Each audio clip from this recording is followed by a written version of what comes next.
Okay, so I don't know how well this angle is going to work, but I will say that this garden area is nice and cleared out, at least in this section right here.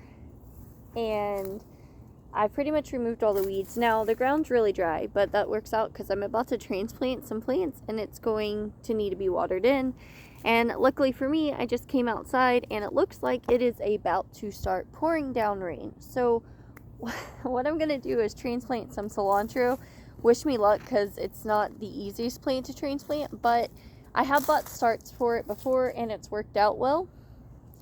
And the cool thing about cilantro is it does reseed. Now, it's been about an hour or two since I pulled this out of the garden in a previous video, and it's looking pretty rough. As you can see, it's really wilted. So, I'm not sure how it'll do, but I know that it'll probably pop back up after I water it in. I did notice, like on this one, there are some nodes on the roots, but it's probably from being in the compost area and it just kind of shot up on its own. So what I'm going to do, you can see, look at this taproot, kind of. And what I'm going to do is just stick it in here. Now cilantro gets pretty big, so I'm digging down a few inches, probably like 4, just with my bare hand, and putting it in there all the way up to the top of where that white part of the root ends and it turns green into the plant. It's going to look really sad. You can see it's just wilting right over because it needs to be watered in. It was taken out of its happy home and now it's being transplanted somewhere else. And I'm going to do that every few inches. This is a larger plant. It's also really wilted, but if I get up close, you can see how large that root is. So that's how much I'm going to dig down. This is a good 8 inches right here at least. I'm going to come over about 1.5 feet, only because when you're planting cilantro, they get pretty good size. And once again, I'm just burying it up to where that white root turns green. And then I'm firmly patting it down around it with my hand just to make it nice and firm so that when it does pop back up, there's just some support there. Some of these are a little rough. The big thing is just getting it transplanted so that it will start growing again and kind of take off. Cilantro get pretty big. Ours grow to be about 2.5, 3 feet tall. And I usually just let them go and do their thing. We have a ton of seed that's been produced. And all of these plants that are popping up all around the yard are from both being in the composting area and then out back. It's from where we took the old cilantro last year, this time of year, after it finished going to seed, and I actually threw it out to the ducks and geese. At that time we did have them, and they ate it, and then all the seeds that fell off of those dried plants actually produced a lot of little plants popping up everywhere, which I haven't removed those from back there because currently animals aren't going out there into that area, so it kind of works out really well. This root was actually much smaller than the rest, so we just kind of pat that in, and it works out because it looks like I have just enough area to transplant all of these, which is kind of funny that I've cleared out just enough. Now, once I clear out the other part of the bed, I'm not sure if I'll transplant cilantro or what. I may, but I've also been looking at getting some kale plants started and transplanting that. I have all sorts of stuff popping up into the garden. I've transplanted 3 large giant red mustards. That's a Japanese variety. I have transplanted these cilantro. I have transplanted some marjoram that's grown in some areas. So we've actually done pretty good for transplants. Now I'm going to turn this camera around so you can kind of see what I'm doing in the soil. Okay, so here's where I've dug the hole down. This is actually probably too deep because oh man, I have some other stuff stuck there. The roots of this particular one is not nearly as long as the roots of all the other ones. You can see this one, I did not space out quite as far as the other ones. Here are where we're at. They look really sad. right now, but I promise when they're watered in, they'll just pop back up. Like, it's really not that big of a deal. And I literally just put, let me show you, I just put the roots in like this and then scoot all the soil around that. It's a lot harder to do with one hand, I can tell you that much. And then what I've been doing is just patting that soil down once it's up there, patting it down. Careful not to get too much of the foliage. Really, on the other ones, it was easier because the white roots were a lot longer. And that give it some support, nice and firm. And then when these get watered in, they will pop back up in about an hour or so. So I'm not concerned about that. It does look like it's going to rain, but I'll go ahead and water them in because my luck is it'll look like it's going to rain and I won't water them in, and then it won't rain, or it will rain, but not enough to actually thoroughly water these plants. So out of the compost pile, which I'm cleaning out and to make it into a pathway around the cabin shed, it's literally 1, 2, 3, 4, 5 cilantro plants that I pulled out and transplanted here. They do really well during this cooler weather. They're definitely a fall and late fall, winter, and early spring plant. The only time they really struggle is really in that same spread of time if we get extremely freezing weather down here compared to usual, or if during February. February is the coldest month, and with the high humidity, it makes it feel so much colder than it does in other places, and so that really affects plants and causes them to freeze. But usually it's not that big of a deal. Cilantro does not grow here during the summertime. It bolts immediately once it gets even too far into spring. So if these are actively growing and doing well, I want to take advantage of that and get some of this, not just for us to eat fresh, but for us to go ahead and grind it up and maybe store some in the freezer or dehydrate it for whenever it's not producing so much. So now I'm just going to go get some water and come back over here and water it in. So what I'm going to do now is just come out here and water around each base of this plant. A slow, steady water from a water hose or a watering can would probably be best. I have no idea where my watering can is, because if you know me, you know that I've pretty much neglected my garden since spring ended, and throughout the summer months. And I've just really started kind of forcing myself to get out here. I'm not gonna lie, I love growing my own food. It means a lot to me. It gives me something to do, but I just haven't felt up to it. And I know we always talk about what motivates you, but honestly, sometimes you just have to force yourself to do things that you don't want to do. And while I love doing this, it's a lot. And honestly, it's been hard because I get overheated really easily lately, so that's an issue. Most of that stems because I have some inflammation in my chest cavity due to having lupus, and it has not been fun. So I've been seeing a cardiologist who recommends that I kind of slow down a little bit and also change my diet, which is why I really do need to focus on watering in the plants.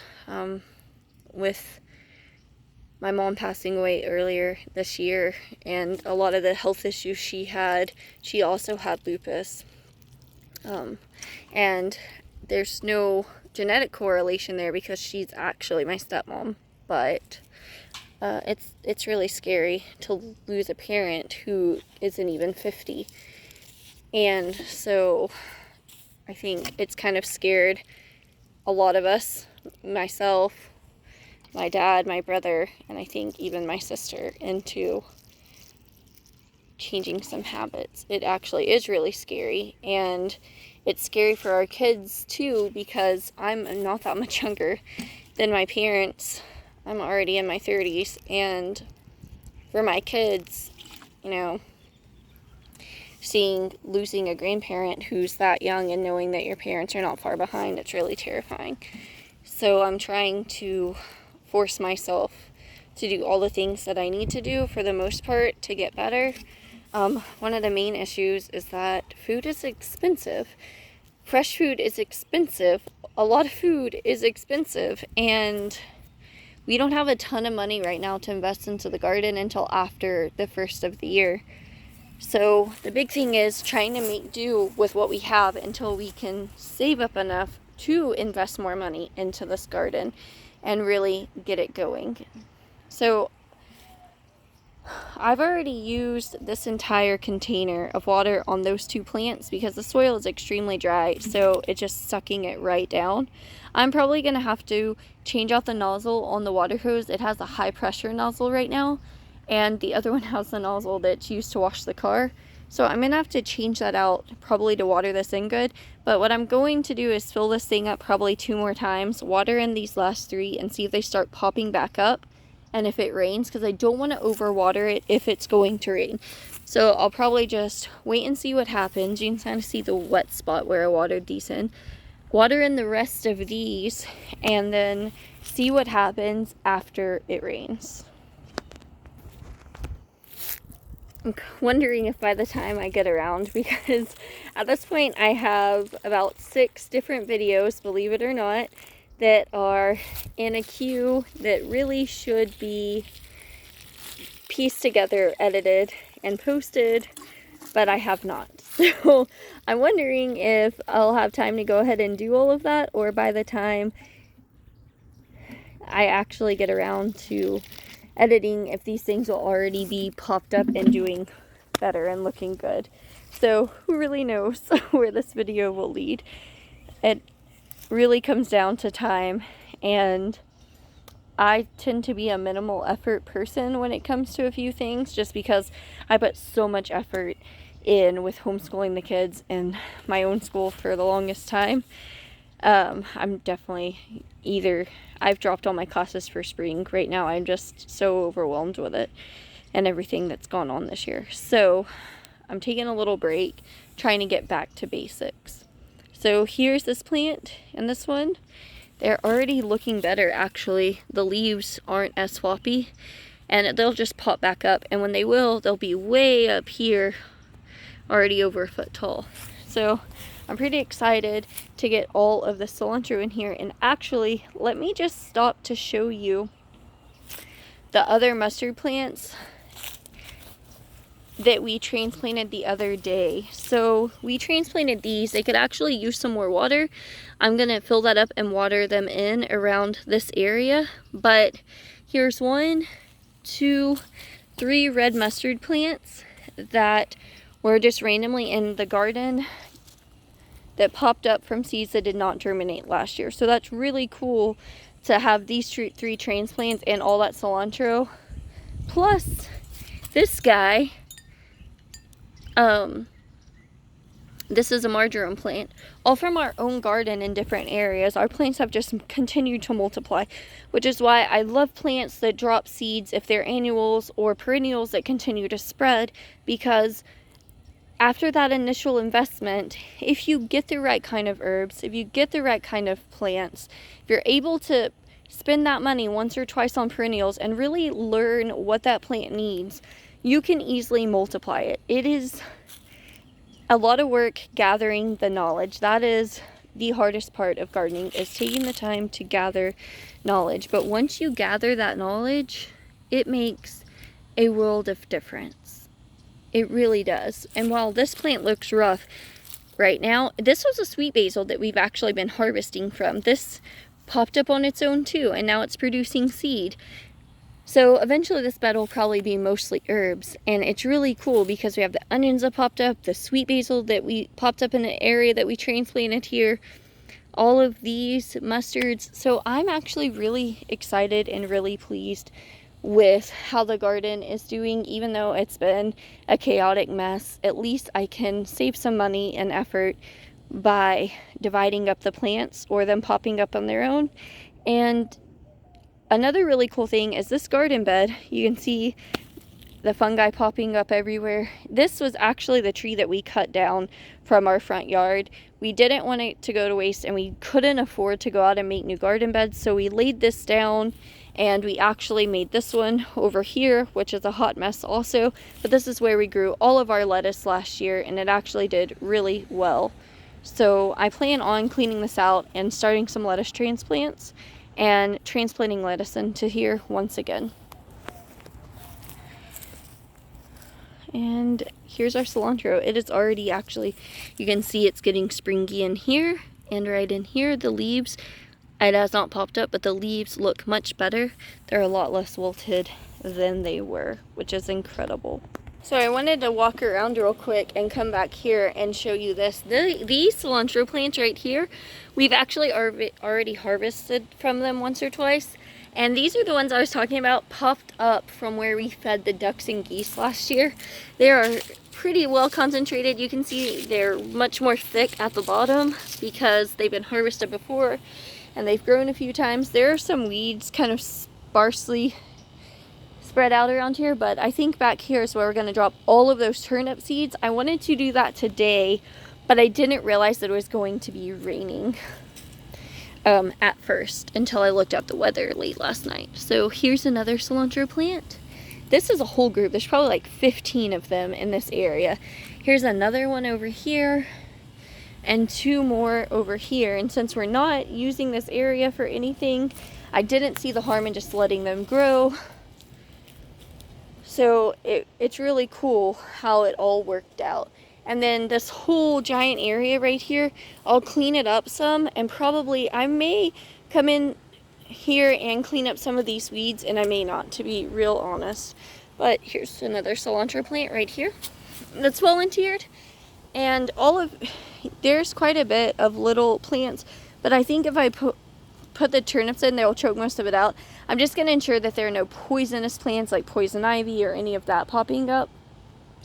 And then very thickly plant those turnip seeds. We have, goodness, like 2.5 million seeds. I paid $25, $20 to $25. I don't remember exactly how much, and got a giant bag from Johnny Seeds. It's well worth the money, in my opinion, of just fodder seed. For turnips, those can be fed to the animals or they can be fed to people.